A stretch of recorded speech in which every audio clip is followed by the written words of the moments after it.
দোল উৎসবের প্রাক্কালে সক্ষম উত্তরবঙ্গ প্রান্ত এবং জলপাইগুড়ি জেলার পক্ষ থেকে স্থানীয় দেশবন্ধু পাড়ায় সক্ষমের সেবা কেন্দ্রের দিব্যাঙ্গ ভাই বোনদের নিয়ে অনুষ্ঠিত হলো বসন্ত উৎসব। গতকালের এই অনুষ্ঠানে উপস্থিত ছিলেন সক্ষমের প্রান্ত সভাপতি তনয় কান্তি দাস, সম্পাদক শ্রী চন্দন রায়, জলপাইগুড়ি জেলা সম্পাদক দেবব্রত ঘোষ, শ্রী প্রদীপ গুহ, সক্ষমের সমস্ত সদস্যবৃন্দ।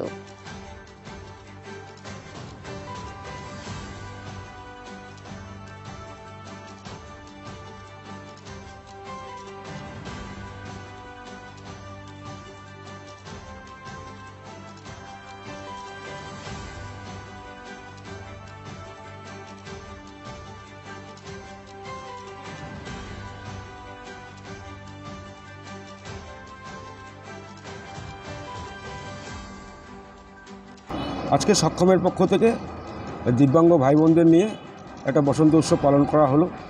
ওরা তো সমাজের চোখে বঞ্চিত দলেই থাকে, সেজন্য আমরা প্রত্যেকবারের ন্যায় এবারও ওদেরকে নিয়ে দোল উৎসব করলাম। খুব আনন্দ সহকারে করলো, খুব উৎসাহ দেখলাম, উদ্দীপনা দেখলাম ওদের মধ্যে। খুব ভালো লাগলো আমাদের। এই দোল উৎসব প্রতিবারই আমরা করি, এর পরের বার আরও বৃহৎ আকারে করবো।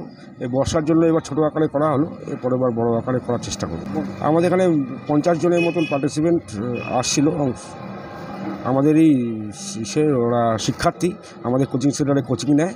আমাদের দিব্যাঙ্গ সেবা কেন্দ্র থেকে নানা রকমের সুযোগ সুবিধা যতটুকু পারি আমরা করি, যতটুকু পারি হেল্প করি। সক্ষমের পক্ষ থেকে আজকে উত্তরবঙ্গ প্রান্ত এবং জলপাইগুড়ি জেলায় পালিত হলো বসন্ত উৎসব। দিব্যাঙ্গ ভাই বোনেরা যারা সমাজের কোনো অংশ থেকেই বঞ্চিত নয়, তাদেরকেই আনন্দ উৎসবে সামিল করাই আমাদের লক্ষ্য।